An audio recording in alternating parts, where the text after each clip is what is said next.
I worked with the racehorses for 30 years as a groom at the racetrack and training them once in a while for myself to race them and make some money. I've had horses kick me in the face and everything else and in the kneecaps. I had a horse that tried to put me through the wall with his two back feet and I had to dive to the ground. And he missed, thank God, but he knocked the bricks out of the stall. That's how hard he kicked. I've had a tough life, and I just kept on trucking. You know, like for 30 years I lived in a 4-by-8 room with a bunk bed, man. And I worked 7 days a week, 5 o'clock in the morning. And then if we raced downtown in Greenwood, I'd get home at 4 o'clock in the morning, up at 5 and start working again the next day. And I even worked when I was hurting. I could hardly even walk and I was still working every day. Back then, if you weren't working, you didn't have no money. So you had to try and do your job no matter how bad a shape you're in. On the pension with my rent and everything else, the bills I gotta pay, I'm making it, but just making it like everybody else, right? I think Robert's situation really showcases the importance of collaboration in our communities and our neighborhoods. Robert has a network of supports that have been built as we've worked together with the various partners and agencies that support his care in developing a care plan. It's critical that that team come together, which includes his primary care physician, his worship sites, and home and community care, as well as a number of other partners like Toronto Housing. They're all very, very important people when it comes to making sure everything that Robert needs is well taken care of. Well, Robert's been a resident with Toronto Community Housing for about 9 years, approximately 9 years. When I first saw him, there was certainly a pest infestation in his unit, but also there was a health hazard. He wasn't able to maintain his unit accordingly, and we saw that because of his disability.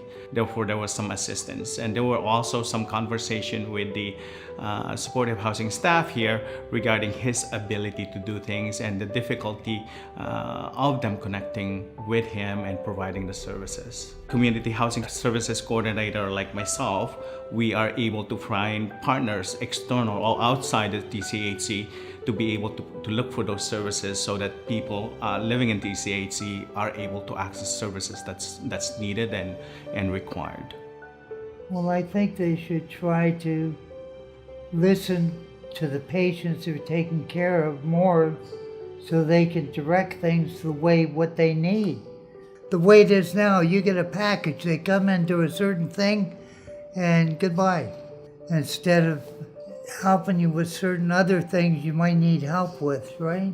Some of the people that come in just, are you all right? Yeah, okay, and then they're gone. Some of the other ones say, what would you like me to do? That's the difference right there, you know? Some just want to get out as soon as possible and move on with their day instead of actually taking care of the patient to their needs. What we want to ensure with home and community care is that we give every single one of our patients the ultimate patient experience and treating them like human beings, making sure the little things are us, the little things that may have no significance to anyone else. We endeavor to really try to make those little things happen. And that's something as small as before one leaves the home, asking them if there's anything else we can do. I do multitude of tasks, even though it's outside of my responsibility. I try to create as much partnership as I can because I want to pour in the services to the individual because I care. And I think a lot of us do that. We step over and beyond what we normally do to provide a condition where the tenant could be better, live more independently, be cared for or provide those services that's required. I think it's important for us that work in the health sector to look beyond our own walls and turn to those agencies that work within the social determinants of health and start collaborating and communicating with them much closer. I don't know what's next for me, but it looks like it will be long-term care sooner or later. Between the racetrack and my parents over here, I've lived here my whole life. So I'd prefer to stay around here if I could. I wouldn't like to go to Brant or something, wouldn't it? That's like putting me in a different planet. Like, I don't know anything out there. My church is close to Kipling Acres, so that I can go to my church. I can take my scooter or somebody can pick me up and take me to church. If I lived too far away, they wouldn't come and get me because it's out of their way, right? I'm just doing the best I can with the way I am. That's all you can do, my man. If they chopped off my legs, I'd have to learn how to do it without them. I lose my arms, I'd have to use my feet as my hands. Like, it's just basic survival, right? Like, you'd be surprised what people are capable of if they really want to do it. But it depends on the individual, whether they're going to give up or whether they'll stand up. The only time I'm going to give up is when I'm in my grave.